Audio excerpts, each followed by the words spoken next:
Today, sir, we are the group 3 presenting communication.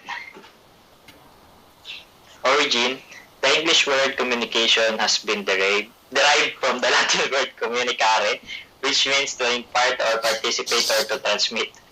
The word communicare is derived from the root communis, which means to make common or to share. Function of communication: information function, used for decision making at various work. Motivation function, used as a mean to motivate someone to improve their work. Control function, when properly communicated, it defines roles, clarify duties, authorities, and responsibilities. Emotion function usually affects a person's performance, depends on its feelings. Communication process. Communication is a continuous process which mainly involves three elements: sender, message, and receiver. First is sender. The sender or the communicator generates the message and conveys it to the receiver. He is the source and the one who starts the communication. Message. It is the idea, information, view, fact, feeling, etc. that is generated by the sender and it's then intended to be communicated further. Encoding. The message generated by the sender is encoded symbolically, such as in the form of words, pictures, gestures, etc. before it is being conveyed. Media. It is the manner in which the encoded message is transmitted. The message may be transmitted orally or in writing. The medium of communication includes telephone, internet, post, fax, email, etc. The choice of medium is decided by the sender. Next is decoding. It is the process of converting the symbols encoded by the sender. After decoding the decoding the message is received by the receiver. Next is receiver. He is the person who is last in the chain and for whom the message was sent by the sender. Once the receiver receives the message and understands it in proper perspective and act according to the message, only then the purpose of communication is successful. Next is feedback. Once the receiver confirms to the sender that he has received the message and understood it, the process of communication is complete. Next is noise. It refers to any obstruction that is caused by the sender, message, or receiver during the process of communication. For example, bad telephone connection, faulty encoding, faulty decoding, inattentive receiver, poor understanding of message due to prejudice or inappropriate gestures, etc. So these are the two types of communication. First is formal. Formal communication are the one which flows through the official channels designed in the organizational chart.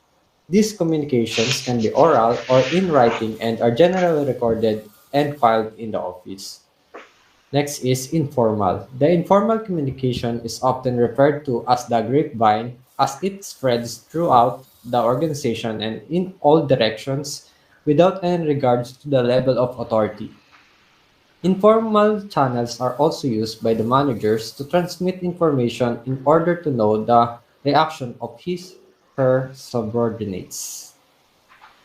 So these are the classification of formal communication. First is vertical. Vertical communications, as the name suggests, flows vertically upwards or downwards through formal channels.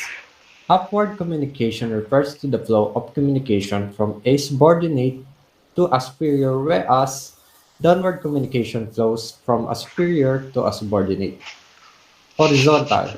Horizontal or lateral communication takes place between one division and another. For example, a production manager may contact the finance manager to discuss the delivery of raw material or its purchase. Next.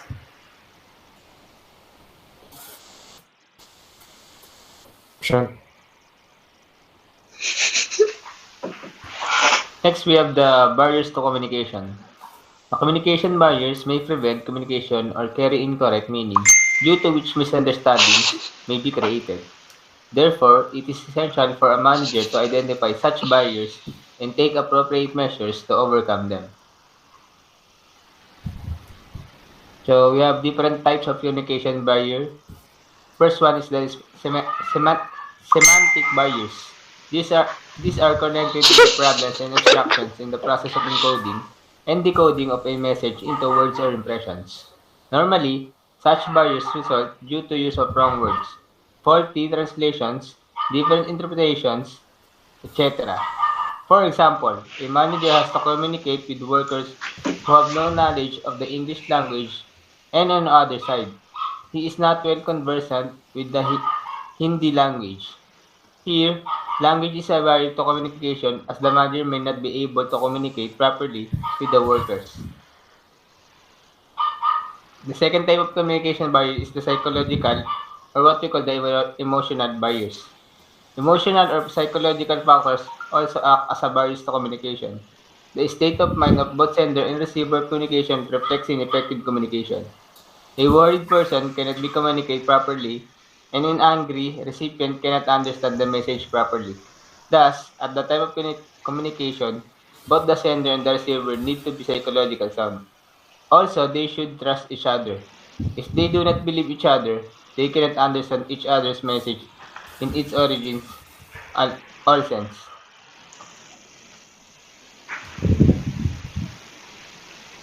So next po is yung organizational barriers. So the factors related to organizational structure, rules and regulations authority, relationship and etc. may sometimes act as a barrier to a effective communication between manager and its man. In an organization with a highly centralized pattern, people may not be encouraged to have free communication. Also, rigid rules and regulations and cumbersome procedures may also become a hurdle to communication. So, organizational barriers may depend on the rules and policies, the hierarchical positions, organizational facilities, and complex organizational structure. Next, we have the personal barriers. So, these personal barriers or factors of both sender and receiver may act as a barrier to effective communication. If a superior thinks that a particular communication may be adversely affect his authority, he may suppress such as communication. Also, if the superior does not have confidence in the competency of their subordinates, they may not ask for their advice. Subordinates may not be willing to offer useful suggestions in the absence of any reward or appreciation for a good suggestion. So, these personal barriers from the word personal, these are hindrances to effective communication arising from a communicator's characteristics as a person. Example, we have it depends on the emotions, values, poor listening, and etc. And other factors such as less faith on subordinates, fear of challenge of authority, lack of incentives, and unwillingness to communicate. To overcome these barriers, uh, overcoming barriers to communication. To overcome this, first, use feedback to facilitate understanding and increase the potential for appropriate action. Next, we have a repeat message in order to provide assurance that they are properly received. Then, use multiple channels so that the accuracy of the information may be enhanced. Or some of the more effective channels include meetings, face-to-face, face-to-face talks, emails, faxes, telephone conversations, bulletins, postings, and memos. The key is to make sure you always employ multiple methods to disseminate your message. Never rely on a single channel.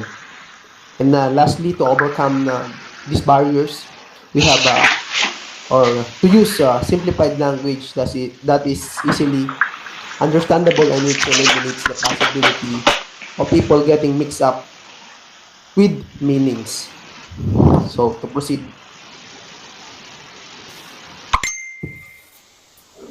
Techniques for communicating in organization, also known as the flow of communication in an organization.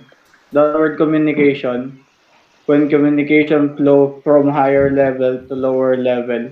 Upward communication, when the communication flows from lower level to higher level. Horizontal communication, also known as lateral communication, is communication flow between personnel of the same level.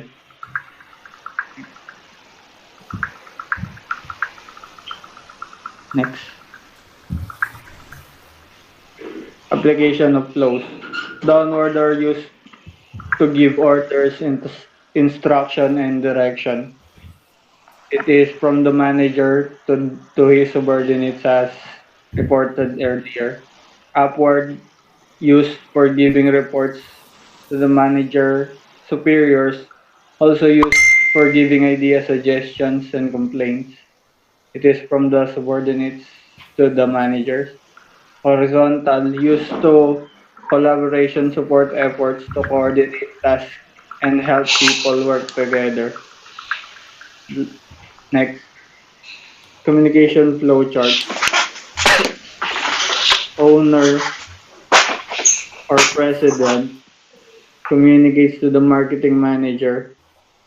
The marketing manager downward communicates to the advertising supervisor and laterally communicates to the accounting manager.